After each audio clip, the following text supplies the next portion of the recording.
وما نرسل المرسلين إلا مبشرين ومنذرين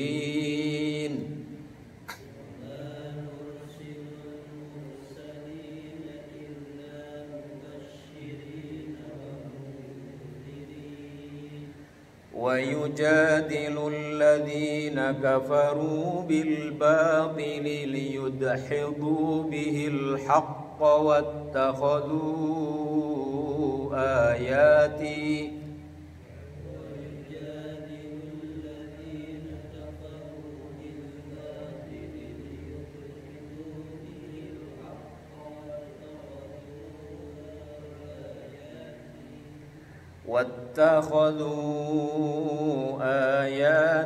وما أنذروا هزوا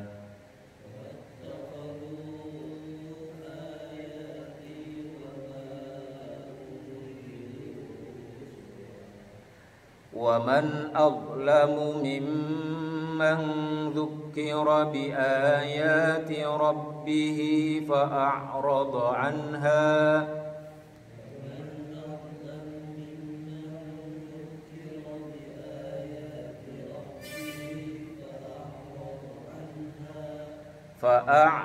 عنها ونسي ما قدمت يداه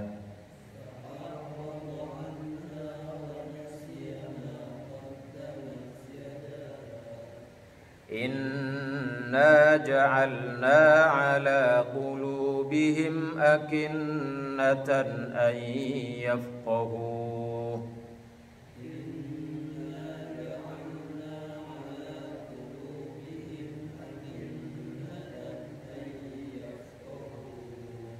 أن يفقهوه وفي آذانهم وقرا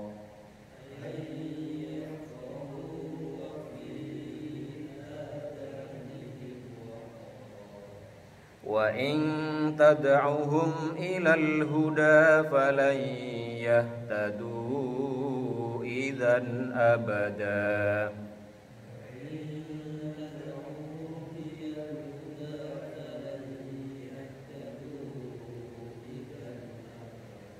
Kita baca sekalian aja ya sampai ayat 59. Wa rabbukal ghafuru dzur rahmah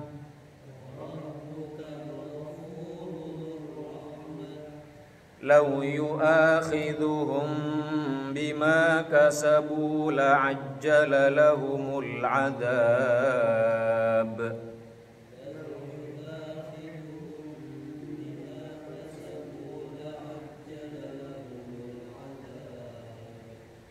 bal lahum maw'idun lan yajidu min dunihi maw'ila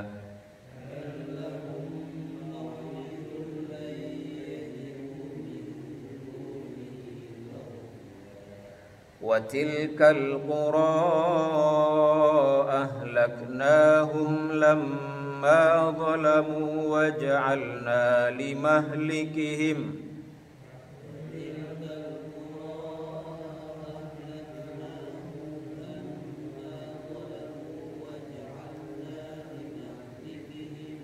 وَجَعَلْنَا لِمَهْلِكِهِمْ مَوْعِدًا.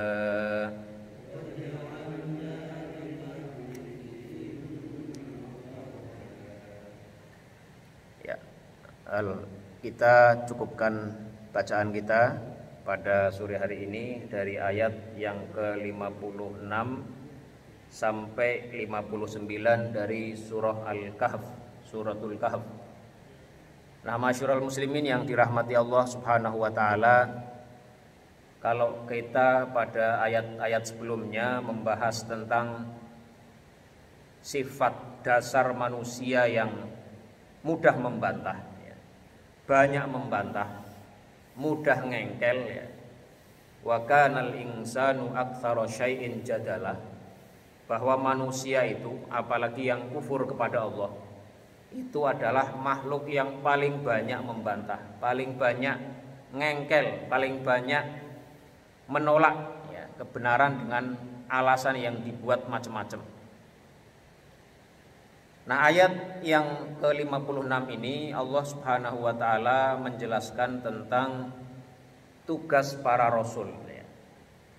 Para rasul itu diutus oleh Allah Subhanahu wa taala. Mereka menyampaikan apa yang mereka sampaikan itu bukan karena kemauan mereka sendiri ya. Bukan karena dari apa yang mereka maui, tapi semua itu adalah perintah dari Allah Subhanahu wa taala. Maka di sini Allah Subhanahu wa taala berfirman, "Wa ma nursilul mursalina." Wa ma nursilu, dan kami tidak mengutus al-mursalina, para rasul-rasul, para utusan yang diutus oleh Allah Subhanahu wa taala,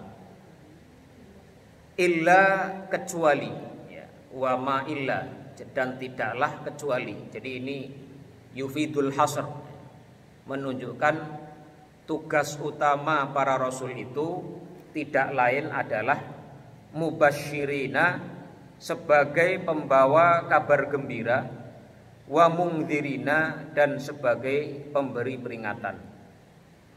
Jadi para rasul, para nabi yang Allah utus ke dunia ini, itu tugas mereka tidak lain adalah memberikan peringatan dan memberi kabar gembira. Jadi menyampaikan wahyu-wahyu Allah Subhanahu wa taala.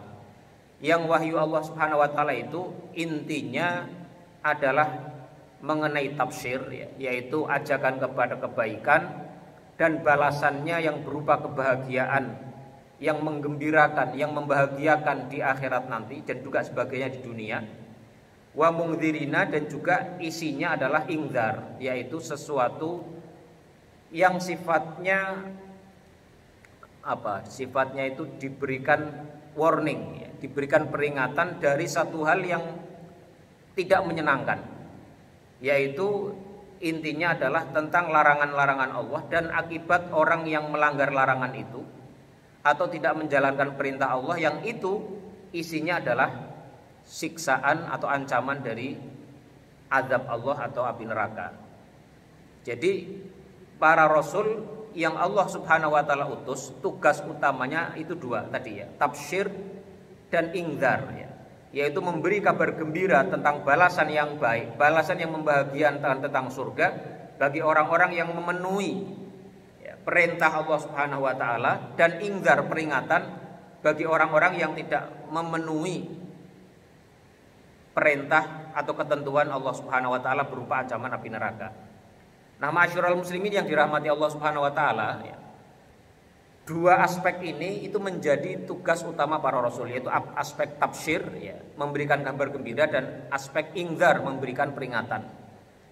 Nah, dua aspek ini itu juga menjadi ya, pedoman bagi orang-orang yang mengikuti para rasul itu, para guru, para ustadz, para orang-orang yang berdakwah, itu hendaknya juga mengikuti pola ini, yaitu pola menyeimbangkan, mengharmoniskan, dan mengkombinasikan antara tafsir dan ingzar. Tafsir, memberikan kabar gembira, itu memberikan harapan, memberikan dorongan orang mau dari yang darinya awalnya putus asa, dari awalnya tidak punya harapan, dia menjadi punya harapan. Itu tafsir ya. Makanya tafsir ini ya, memberikan kabar gembira ini dikaitkan dengan konsep roja, namanya konsep pengharapan. Jadi orang kalau beramal soleh, orang berbuat baik, orang melakukan ibadah, itu ada aspek tafsirnya, ada aspek kabar gembiranya. Contohnya misalnya yang kita sering dengar, man soma ramadhana imanan wahtisaban ghufira lahu ma taqaddama min dzambi.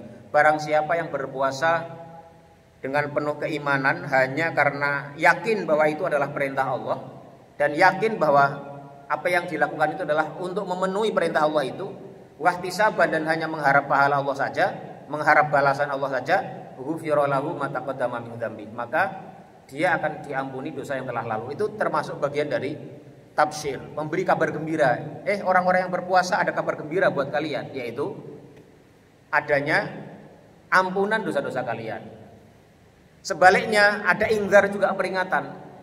Misalnya itu tadi yang sering kita dengar juga ya, man lam yada' qaula zuri wal amala bihi falaisa lillahi hajatun fi an yada'a ta'amahu wa syarabahu. Barang siapa yang tidak meninggalkan perbuatan dusta dan berkata dusta, maka Allah tidak butuh lagi lapar dan dahaga dia. Jadi ini juga inzar, peringatan. Hati-hati loh, jangan begitu.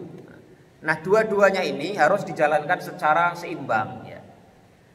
Para ulama ada sebagian yang berpendapat bahwasanya tafsir ini harus didahulukan ya. Karena dia membuat orang lebih optimis, membuat orang lebih semangat, membuat orang lebih lebih ceria, orang lebih bahagia. Maka ada di kalangan sufi itu, di kalangan tarekat itu yang mendahulukan tafsirnya, mendahulukan rojaknya. Jadi yang dikasih itu adalah sesuatu yang membuat orang itu banyak berpengharapan bahwa rahmat Allah itu maha luas, bahwa ampunan Allah itu sangat-sangat luas, bahwa agama ini sangat mudah, dan seterusnya dan seterusnya. Itu didahulukan dibanding peringatan yang sifatnya ancaman ya. Tapi ada pula yang mengatakan bahwasanya tidak mesti demikian. Kalau yang pertama tadi argumentasinya salah satunya adalah karena kata tafsir itu sering dalam Al-Quran itu didahulukan dibanding kata inzar. Karena itu maka tafsir itu didahulukan. Jadi roja itu lebih didorong dibanding khaufnya. Itu ada yang berpendapat seperti itu. Namun ada pula yang mengatakan tidak demikian. Harus ada keseimbangan dan harus ada proporsionalitas ya. Tergantung situasi dan kondisi, atau dalam bahasa ilmu ma'aninya itu tergantung muqtadul hal, tergantung situasi dan kondisi orang yang mendengarkan, orang yang menjadi objek daripada dakwah itu. Kalau orang-orang yang misalnya ada orang yang sehat jasmani rohani, kaya, berpangkat, kemudian dia tetap zalim, tetap tidak mau memenuhi ketentuan Allah. Nah, orang seperti ini itu didahulukan inzarnya, didahulukan peringatannya, didahulukan ancamannya. Hati-hati kamu itu. Orang punya potensi besar, orang punya kekuatan besar, punya kemampuan besar, kapasitas besar, tapi tetap tidak mau mengikuti ketentuan Allah lah. Orang seperti ini didahulukan inzarnya.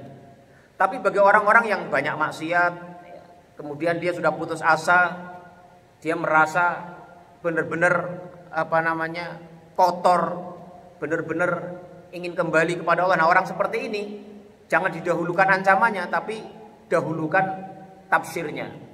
Misalnya qul ya ibadiyalladzina asrafu ala anfusihim la taqnatu mir rahmatillah.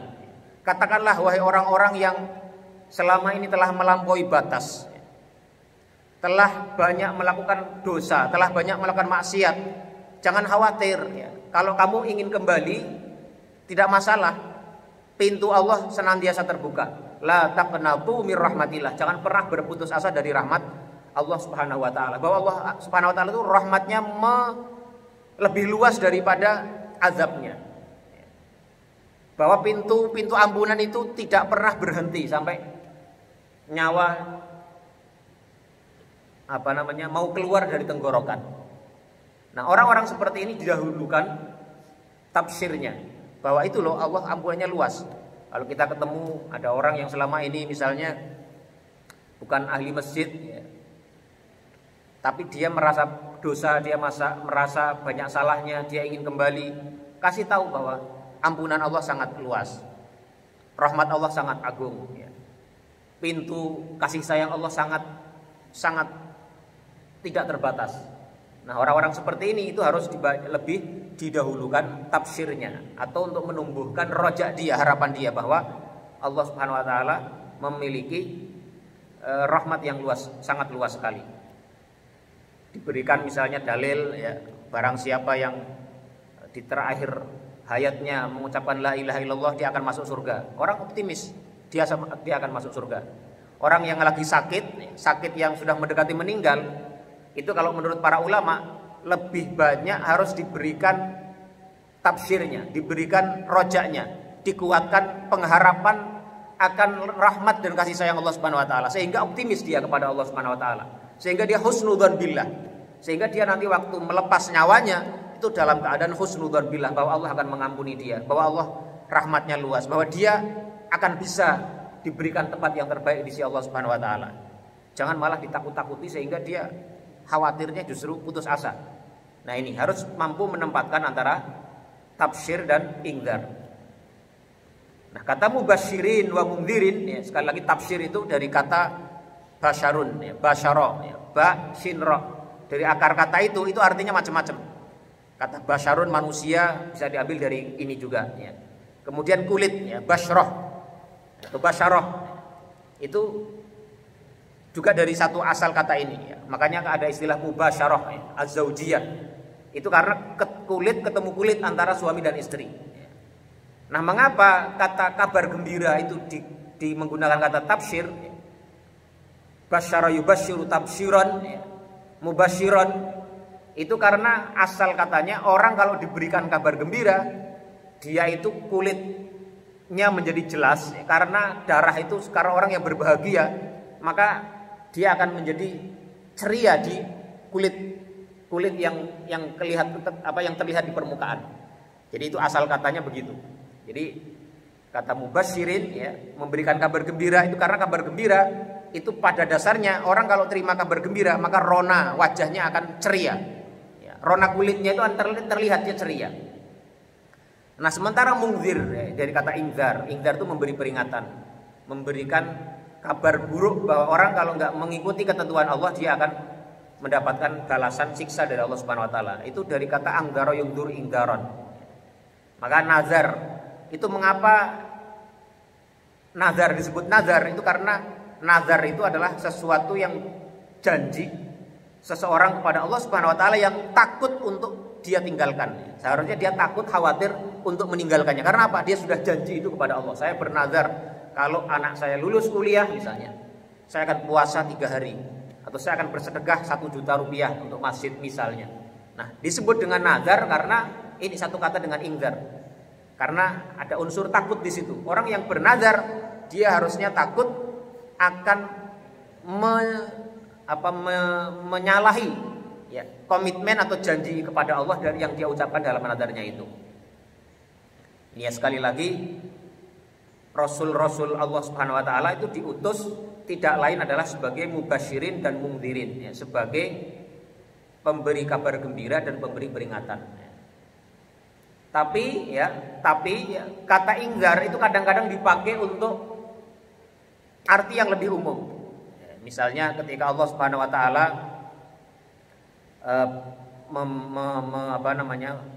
menceritakan, ya, atau memberikan petunjuk, memberikan arahan kepada orang-orang yang satu kaum yang lagi membutuhkan tenaga untuk jihad. Itu Allah memberikan petunjuk bahwa jangan semuanya pergi jihad. Wa ma kanal mu'minuna liyanfiru kafah. Kalau ada panggilan jihad, jangan semuanya pergi jihad semuanya. Sehingga kalau misalnya mati semuanya, tidak ada penerusnya.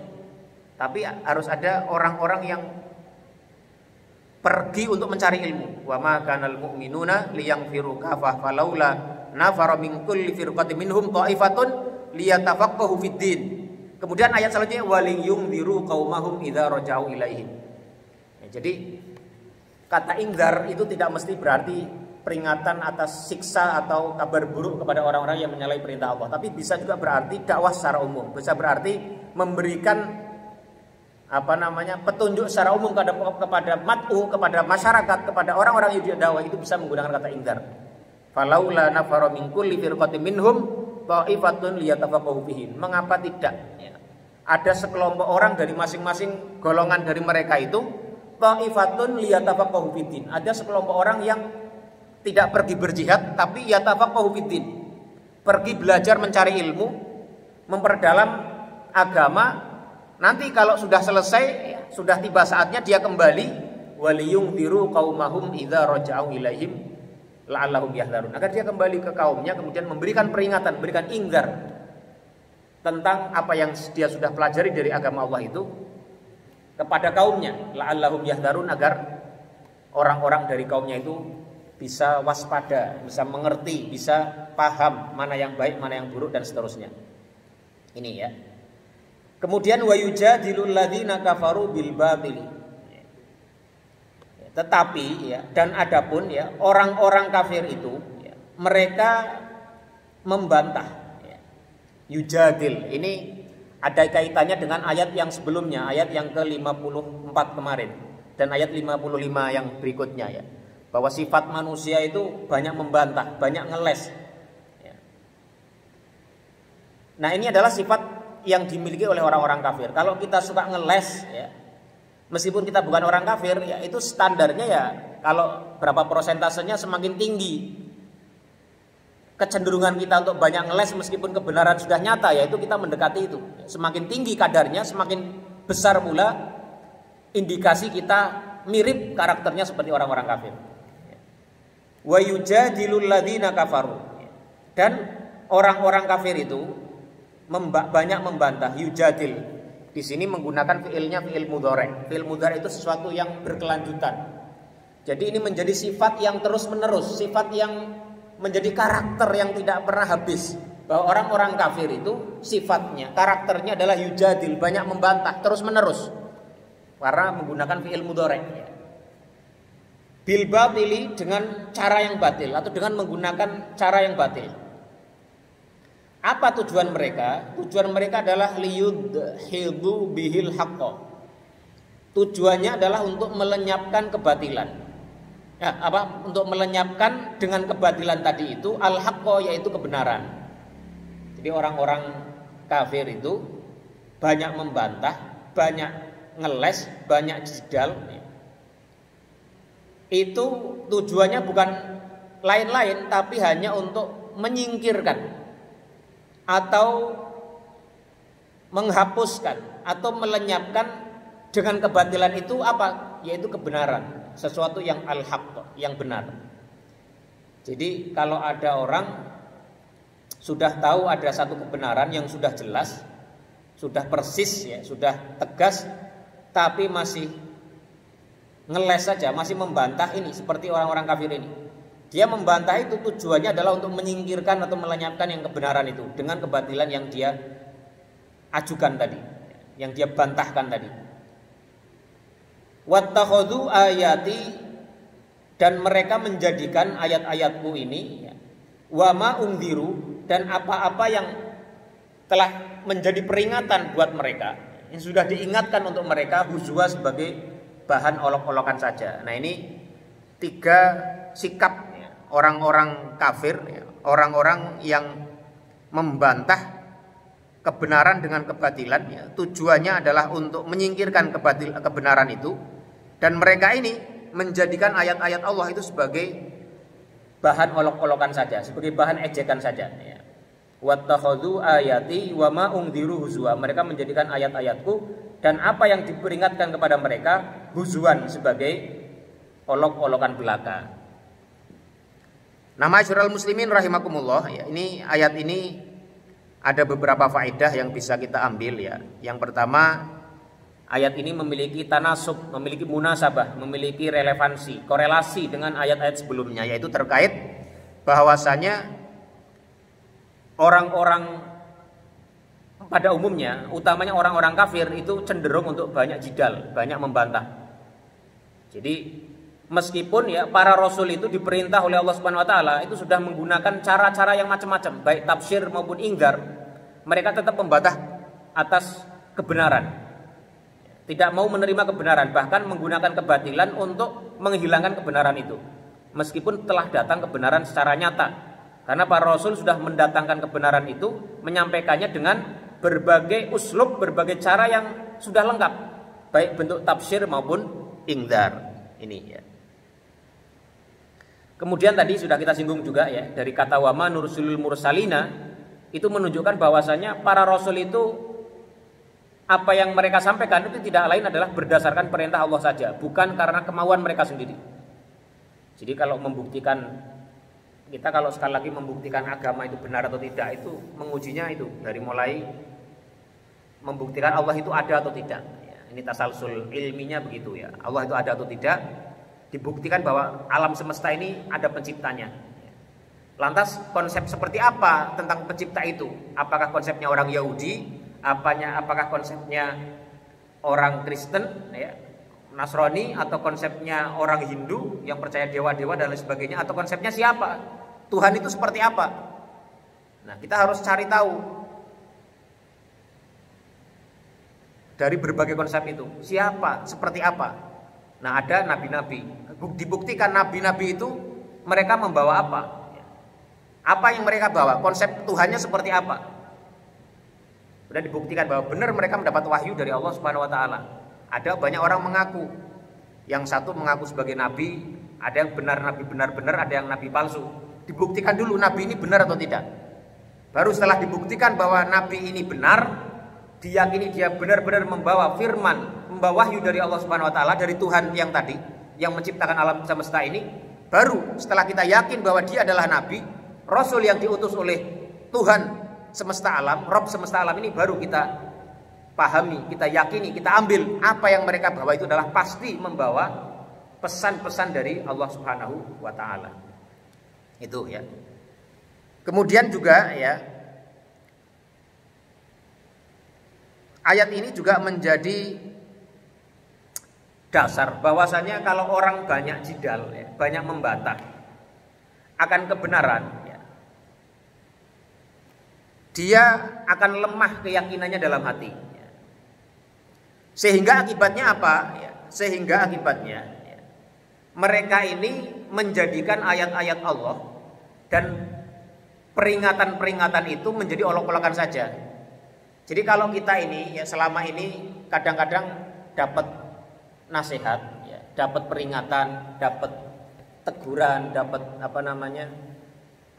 ajaran baik, terus kita membantah, kita ngeles, kita menghindar. Itu khawatirnya semakin lama hati kita semakin jauh dari kebenaran. Sehingga ujungnya nanti, ya, pada titik yang paling ekstrim itu orang-orang seperti ini akan memperolok-olokkan, ya, kebenaran itu sendiri, akan memperolok-olokkan ayat-ayat itu sendiri, akan memperolok-olokkan peringatan dari Allah itu sendiri. Jadi misalnya diberitahu apa, ya, pokoknya ngolok-ngolok lah, jadi dianggap sebagai barang guyonan. Kadang kita lihat ada azab kubur dibikin guyonan, ya. Ada siksa neraka dibikin guyonan, dibikin olok-olokan.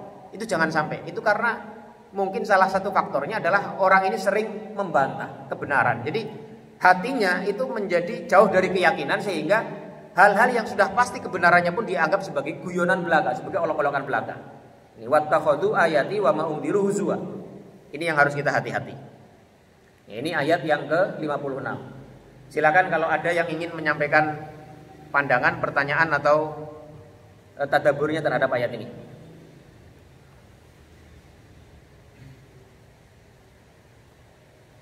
Ya, monggo Pak.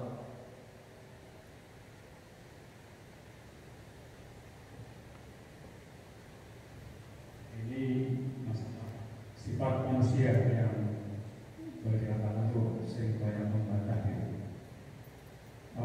Di sini kita akan melihat bagaimana, ya, kalau kita sering membantah dalam arti kita mempertahankan kebenaran, ya, ini di satu sisi, ya. Tapi di sisi lain mungkin kalau kita membantah dalam arti yang mungkin negatif, mungkin ya bisa dianggap untuk kita memiliki kelemahan, cuma banyak atau misalnya membantah masalahnya. Cuma artinya kalau kita membantah, kita mempertahankan kebenaran, ya, artinya itu kan mungkin berarti bisa dianggap positif, kan, masalah itu. Jadi tidak harus katakan bahwa sifat membantah itu adalah tidak harus konotasinya adalah negatif. Itu tergantung dari konteks, artinya permasalahan yang dihadapi itu. Mungkin itu kan. Terima kasih. Ya, terima kasih Pak Darso. Ini sudah menjadi pembahasan di ayat sebelumnya, Pak. Jadi di ayat yang ke-54 dan 55 kemarin kita sudah membahas ada beberapa bentuk jidal, ya, berbantahan yang baik, al-jidal al-mamduh, ya, yang terpuji. Itu seperti jidalnya para nabi terhadap kaumnya, ya. Nabi Nuh itu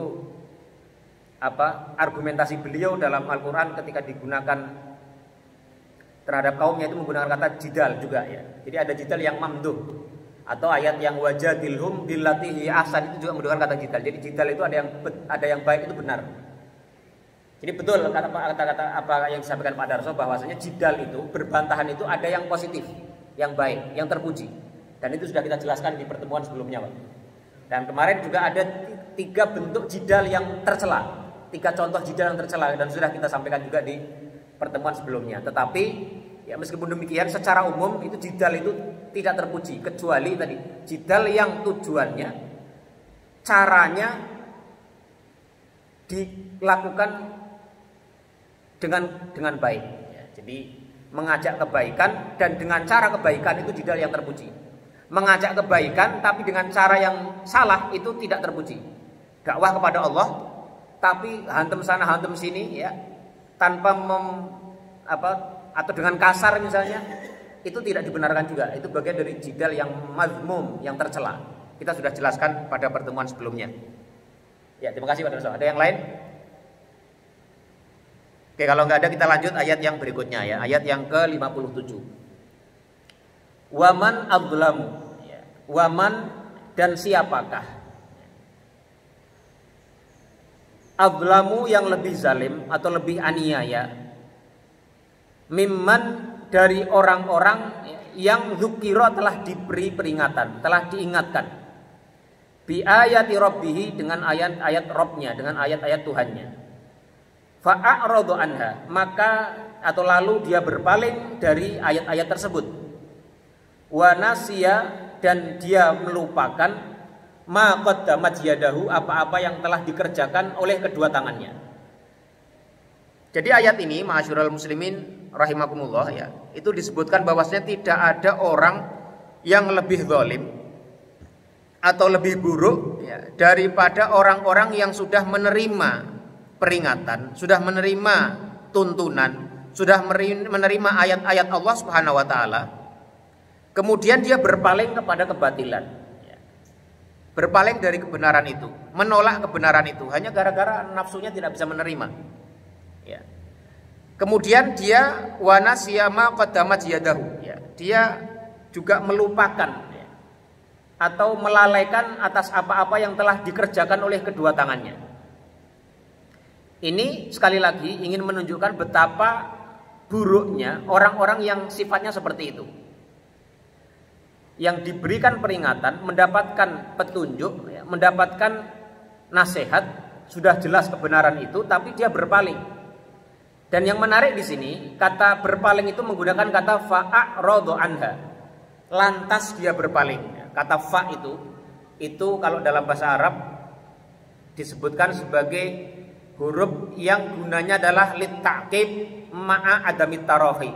Menunjuk atau litartib ma'a adamit tarahi, sesuatu yang datang setelah satu hal tanpa ada jeda. Jadi di sini itu seakan-akan ya, orang-orang yang seperti ini sifatnya yang buruk, yang zalim seperti ini itu adalah dia diberi peringatan itu serta-merta lantas dia berpaling, tidak berpikir dulu, tidak mencerna dulu, tidak mendengarkan dengan baik dulu, tidak kemudian memahami dulu tapi langsung menolaknya. Jadi maka menggunakan kata fa'aradu anha, syarat segera ya, secara tiba-tiba, secara langsung dia lantas menolak dan berpaling dari kebenaran itu. Ini perbuatan yang tercela. Makanya di antara sifat yang baik itu, yang dipuji oleh Allah itu adalah sifat yang dimiliki oleh ulul albab. Yang mereka itu disebutkan dalam surat Az-Zumar ya kalau nggak salah ya. Itu mereka adalah orang yang alladzina yastami'unal qaula fayattabi'una ahsana. Orang-orang yang mendengarkan ucapan, mendengarkan nasihat, didengarin semuanya, dengerin dengan baik. Baru fayattabi'una ahsana. Kemudian dia mengikuti yang paling baik di antara al-qaul yang dia dengar itu. Jadi tidak serta-merta menolak, lantas yang karena yang mengucapkan mungkin orang bukan dari kelompoknya, bukan dari kalangannya, lantas serta-merta dia menolak. Seperti ini, fa'aradu anha, lantas menolak secara serta-merta, tidak mencerna dulu, tidak mendengarkan dulu tidak ada jeda dulu dia untuk berpikir, untuk memahami, merenungi, meresapi, ya, menimbang-nimbang ini benar atau tidak. Nah ini ayat ini menarik sekali karena dia menggunakan kata langsung fa'aradu anha, secara tiba-tiba dia tidak ada jeda langsung menolaknya. Nah orang-orang yang seperti ini itu adalah orang-orang yang kezalimannya itu tidak ada yang lebih buruk dari dia. Dan lagi tambahannya adalah wanasya ma qaddamat yadah. Dan dia itu melupakan apa yang dilakukannya. Ini sifat yang buruk juga, ya.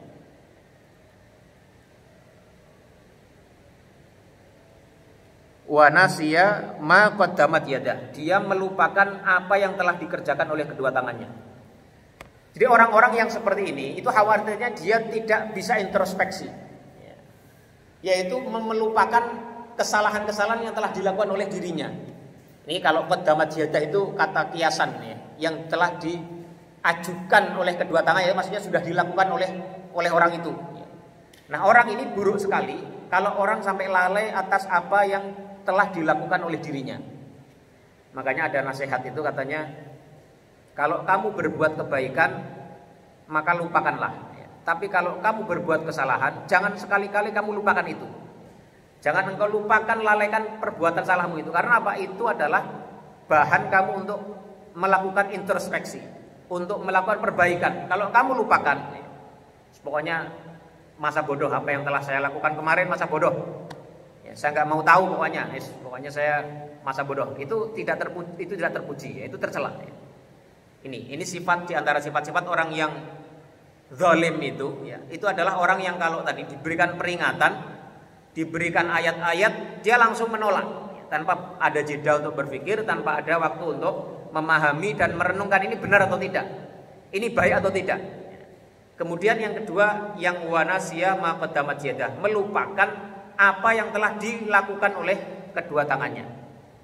Makanya kan banyak ayat-ayat yang mendorong orang itu untuk melihat apa yang telah dia lakukan, kan. Misalnya dalam surat Al-Hasr yang sering kita dengar itu, ya.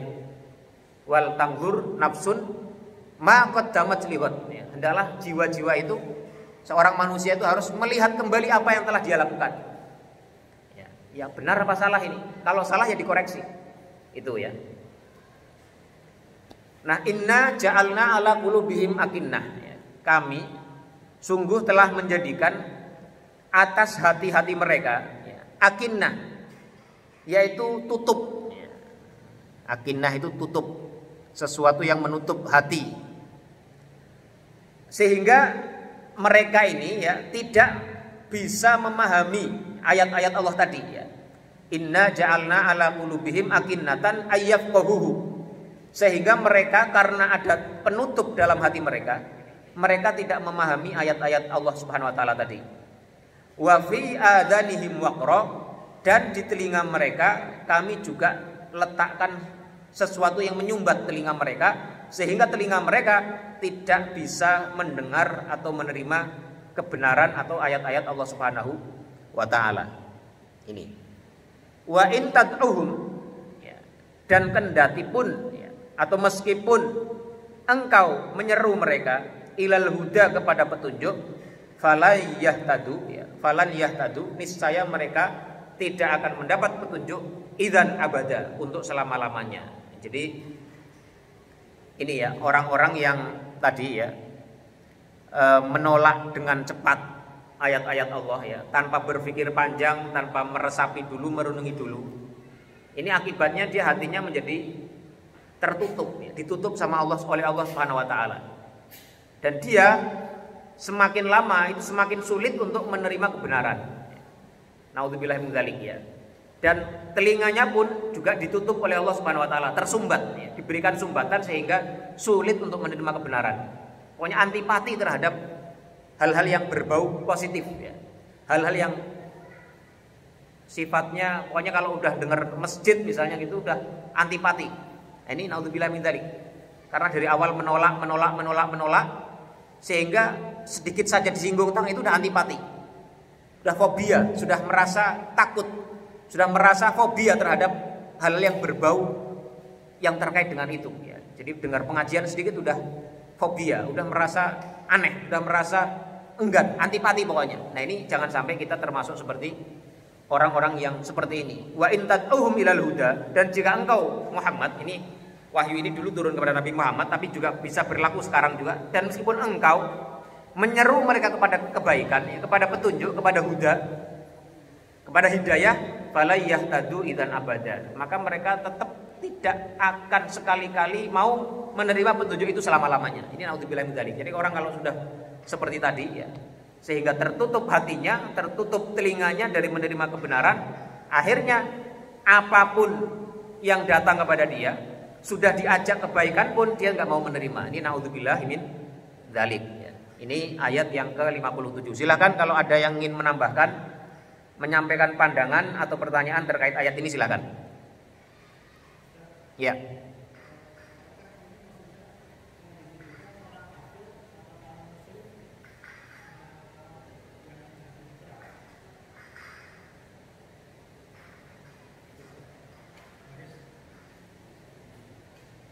Itu saja sih, Ustaz. Gimana? Nggak bisa diulang, Pak, diulang. Iya, maksudnya ayat ini apakah ditujukan untuk orang kafir yang sangat jelas dia langsung tolak? Apakah ada termasuk muslim tapi milah-milah gitu, Ustaz, dalam menerima ayat? Ya. Ayat ini itu berbicara tentang orang-orang kafir ya. Tetapi kalau kita baca ayat yang terkait dengan orang kafir, kemudian di situ ada sifat yang disebutkan di ayat itu, maka kita sebagai muslim itu tidak serta-merta kemudian ini kan konteksnya orang kafir, kemudian saya tutup itu. Ini nggak ada hubungannya dengan saya. Atau ada ayat-ayat yang terkait dengan Bani Israel, disebutkan ya Bani Israel, apa ya Bani Israel udhkuru ni'matallahi 'alaikum dan seterusnya. Wahai Bani Israel, ingatlah nikmat Allah atas kalian, dan ada larangan macam-macam juga. Itu meskipun konteks ayat itu terkait Bani Israel atau terkait orang-orang kafir, kemudian disebutkan sifat-sifat buruk, sifat-sifat baik di situ, maka kita sebagai muslim itu ikut juga harus memperhatikan ayat itu. Karena apa? Semakin ada kesamaan kita dengan sifat yang dicela di situ, meskipun itu adalah sifat orang kafir, maka semakin dekat pula kita dengan mirip dengan mereka. Orang kafir itu sifatnya itu tadi, mereka sedikit-sedikit ya mudah menolak kebenaran, tanpa pikir panjang, tanpa dicermati dulu, tanpa dipahami dulu ini benar atau tidak, langsung mereka menolak. Fa'aradu anha wa nasiya ma qaddamat yadah. Itu sifat orang kafir. Tetapi kita sebagai mukmin, kalau kita ada prosentase dari sikap kita yang mirip ke situ, ya kita harus mengukur, jangan-jangan semakin kita mirip dengan mereka, semakin dekat kita dengan sifat mereka, dan itu kita harus hindari. Jadi cara membaca Al-Quran begitu ya. Jadi ayat-ayat ini aslinya untuk orang kafir, betul ya, untuk orang kafir. Tapi kita harus bandingkan dengan kehidupan kita. Kita sekali kalau melihat ayat ini jangan lantas melempar ke orang, oh si fulan gitu, ke kita. Apa kita memiliki sifat yang mirip enggak? Gitu. Kalau persentasenya semakin tinggi persentase itu berarti semakin ada mirip kita dengan orang-orang yang dicela di sini. Meskipun itu celaannya adalah untuk orang-orang kafir. Nah, kalau kita seperti itu juga mendengar ada nasihat lantas menolak segera. Meskipun kita muslim misalnya ya. Ada nasihat orang membacakan hadis langsung antipati karena bukan dari kelompoknya misalnya. Nah, ini dikhawatirkan yang sikap seperti ini itu adalah memiliki kemiripan seperti orang-orang yang dicela seperti dalam ayat ini gitu. Makanya di ayat-ayat tadi kita sebutkan ya, Allah memuji ulul albab. Ulul albab sifatnya seperti apa? Yaitu alladzina yastami'unal qaula fayattabi'una ahsanah, orang-orang yang mau mendengarkan nasihat-nasihat, mendengarkan ucapan-ucapan semuanya itu, kemudian dia menimbang-nimbang fayattabi'una ahsanah, maka dia mengikuti yang terbaik dari yang semua yang dia dengar itu. Ini ya. Jadi ini sekali lagi konteksnya untuk orang kafir, ya. Tapi sebagai muslim yang membaca ayat ini itu juga berlaku untuk kita. Kita harus menghindari sifat-sifat buruk yang dimiliki oleh orang kafir ini agar kita semakin tidak mirip dengan mereka. Begitu ya. Allah alam bisawab. Ada yang lain, Pak? Ya, monggo, Pak.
Ya, memang orang menolak kebenaran itu ada yang karena murni kebodohan dia.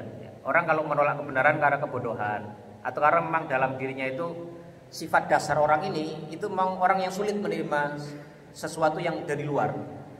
Orang yang seperti ini itu harapan untuk berubahnya itu lebih tinggi dibanding orang yang tahu kebenaran, sudah tahu nasihat, sudah tahu petunjuk, tapi tidak menerimanya hanya gara-gara hawa nafsunya.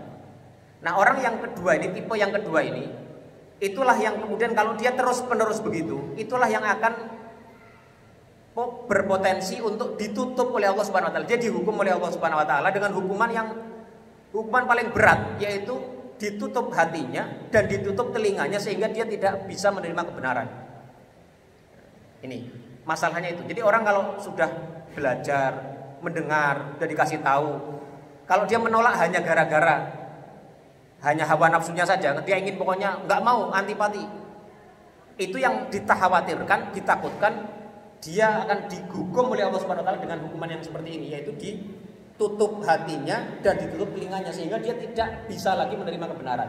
Tapi kalau tadi Pak Darso bercerita tentang sifat orang berbeda-beda, ada yang cenderung keras, ada yang lembut, ada yang orangnya pendiam misalnya atau nggak mudah diajak bicara, ya itu lain lagi ya. Dia bukan yang bisa mengukur ini ya bukan kita gitu ya. Ya hanya dirinya dan Allah Subhanahu wa taala, hanya Allah dan dirinya yang tahu.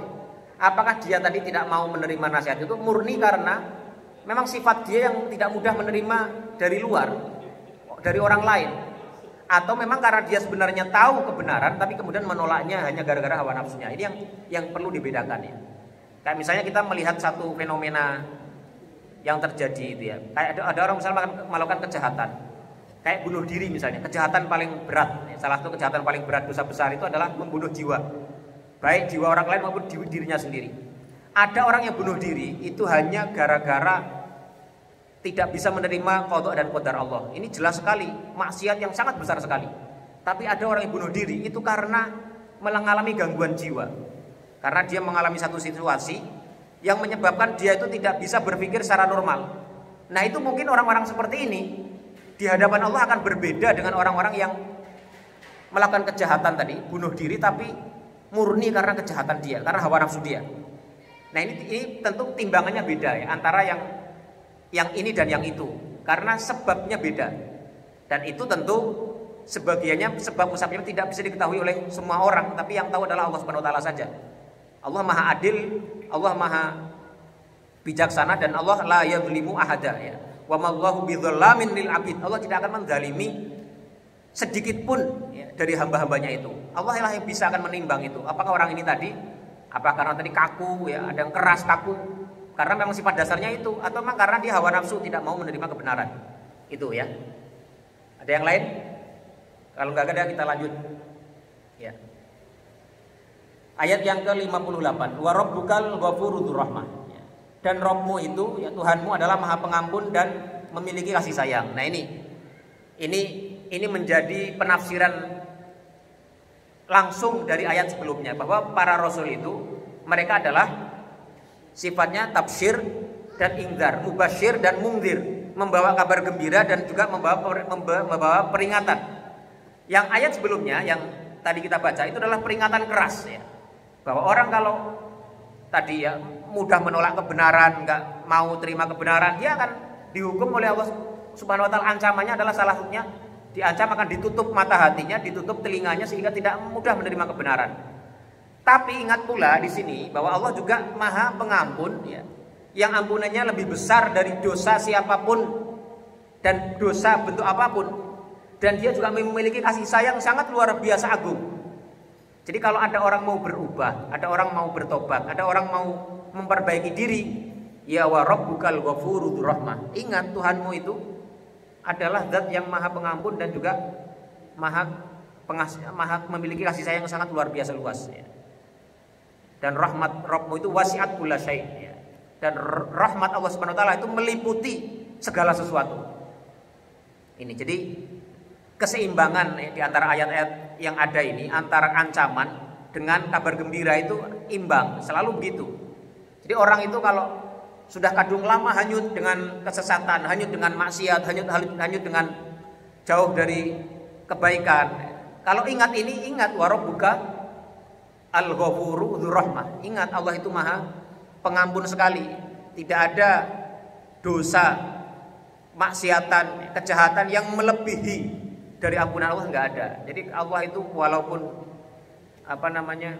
dosa sebesar apapun, kalau tobatnya nasuha, dijamin akan diberikan ampunan oleh Allah Subhanahu wa taala. Ini. Jadi keseimbangan antara tafsir dan ingzar, antara mubasyirin dan mungdirin ini. Lau yu'akhidhum bima kasabu la ajjala lahumul adab.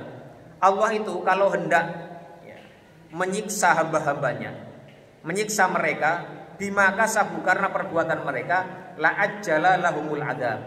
Allah bisa saja untuk menyegerakan azab atas mereka. Ini diantara bentuk rahmat Allah Subhanahu wa taala. Allah itu tidak langsung memberikan siksa kepada hamba-hambanya, tapi Allah biasanya memberikan jeda waktu orang itu untuk kembali taubat kepada Allah, untuk kembali kepada Allah Subhanahu wa taala.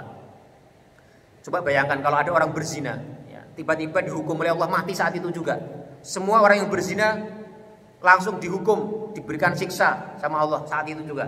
Mungkin banyak orang sekali akan mati seketika dengan kejahatan. Kalau semua orang mencuri, korupsi misalnya, langsung diazab oleh Allah Subhanahu wa taala. Ya, begitu mencuri tangannya gosong misalnya. Umpamanya. Itu betapa akan banyak orang yang seperti itu. Tapi ada jeda waktu sehingga orang itu punya kesempatan untuk bertobat kepada Allah Subhanahu wa taala. Ini salah satu bentuk dzurrahmah tadi. Rahmat Allah Subhanahu wa taala kepada hambanya. Kalau ada orang salah, hari ini salah, siangnya salah, malamnya dia bertobat, Allah membuka pintu tobatnya. Malam berbuat dosa, berbuat maksiat, paginya dia bertobat, Allah terbuka pintu tobatnya. Itulah rahmat dari Allah Subhanahu wa taala ya. Wa rabbuka al-ghafuru dzurrahmah. Jadi kita mungkin sudah maksiat berkali-kali ya, tapi Allah masih saja membuka pintu kesempatan bagi kita bertobat. Nah, kita jangan sampai ya kita diberi kesempatan berkali-kali, ternyata malah justru lalai atas itu. Nah, ini yang salah ya. Ini kita harus menempatkannya pada tempatnya. Kalau walau yu'akhidhuhum bima kasabu la ajjala lahumul azab. Kalau mereka itu kalau Allah Subhanahu wa taala ya hendak menyiksa mereka dengan apa-apa yang mereka kerjakan, maka Allah akan segera kan bagi mereka siksanya. Tapi Allah tidak begitu ya. Bal lahum mau'idun ya. Tetapi Allah berikan kepada mereka kesempatan ya, waktu tertentu. La yajidu min dunihi mau'ila. Yang mereka tidak akan menemukan dari selainnya mau'ila, tempat berlindung. Itu tadi ya. Jadi di antara manifestasi dari rahmat Allah Subhanahu wa taala, sifat Allah yang Maha Pengampun itu, Allah memberikan kesempatan yang bertubi-tubi, kesempatan yang terus berulang kepada kita agar kita bisa kembali merenung, bisa bertobat, introspeksi, ya, mengevaluasi diri kita dan kita kembali kepada Allah Subhanahu wa taala. Allah itu lebih suka ya menerima tobat hambanya ya, dari seorang ibu yang kehilangan anaknya kemudian kembali kepada dia. Jadi ada seorang ibu, bayinya punya bayi ya kan seorang ibu kalau punya bayi itu kan pasti lagi lebih sayang-sayangnya dengan bayi itu. Tiba-tiba bayinya itu hilang, diambil oleh penculik misalnya. Tiba-tiba besoknya bayi itu ditemukan ada di depan dia tiba-tiba. Nah, Nabi itu kalau menggambarkan Allah itu jauh lebih suka ya, ada hambanya yang tadinya hilang, sudah kesana kemari bermaksiat, tiba-tiba kembali bertobat kepadanya. Allah itu suka sekali dengan hamba yang seperti itu dibanding seorang ibu yang kehilangan anaknya, kemudian ditemukan lagi anaknya di depannya. Jadi itu bentuk dari Al-Ghafur dan Dzurrahmah tadi. Allah yang Maha Pengampun dan Maha luas rahmatnya itu memberikan jeda yang berkali-kali, memberikan kesempatan yang banyak sekali kepada hamba-hambanya seperti kita ini untuk terus berkesempatan memperbaiki diri kita dan kembali kepada Allah Subhanahu wa taala. Nah, ayat yang ke-59 ini kembali kepada ingzar tadi, watilkal qura ahlaknahum. Dan di antara penduduk-penduduk negeri itu ahlaknahum, telah kami binasakan mereka. Ada kaum Ad, ada kaum Samud, ada ashabul Aikah, ada ashabul Rasi, ada kaumnya Fir'aun dan lain-lain ya. Itu semua sudah kami binasakan mereka. Lamma zalamu, ketika mereka berbuat zalim. Wa ja'alna limahlikihim mau'ida, dan kami telah jadikan atau tetapkan ya kebinasaan atas mereka mau'idan, yaitu waktu yang sudah ditentukan. Ini kembali kepada ingzar ya, ada kombinasi tadi ingzar, tafsir, ingzar. Kadang-kadang ada yang tafsir, ingzar, tafsir. Nah, ini satu konsep yang diajarkan dalam Al-Qur'an, antara stick and carrot ya, antara ancaman dan janji baik itu dikombinasikan, tergantung muktadal halnya, tergantung kondisi dan situasi, mana yang lebih membutuhkan itu, apakah diutamakan ingdarnya atau tafsirnya, mana ada yang tafsirnya dulu baru ingdarnya, atau ada yang dua-duanya bareng-bareng secara bersamaan dan secara setara. Ini semuanya disebutkan oleh Allah Subhanahu wa taala dalam kerangka yang sebagaimana disebutkan dalam ayat 56 tadi, bahwasanya tugas para rasul adalah untuk memberikan kabar gembira dan peringatan. Barangkali ini karena waktu sudah memasuki maghrib, kita cukupkan sekian. Mudah-mudahan ada manfaatnya. Yang benar semua datangnya dari Allah Subhanahu wa taala, sementara yang salah itu adalah karena kebodohan saya sendiri. Wassallallahu ala nabiyyina Muhammadin wa ala alihi wa sahbihi wa sallama tasliman katsira. Subhanakallahumma wa bihamdika asyhadu an la ilaha illa anta astaghfiruka wa atubu ilaik. Wassalamualaikum warahmatullahi wabarakatuh.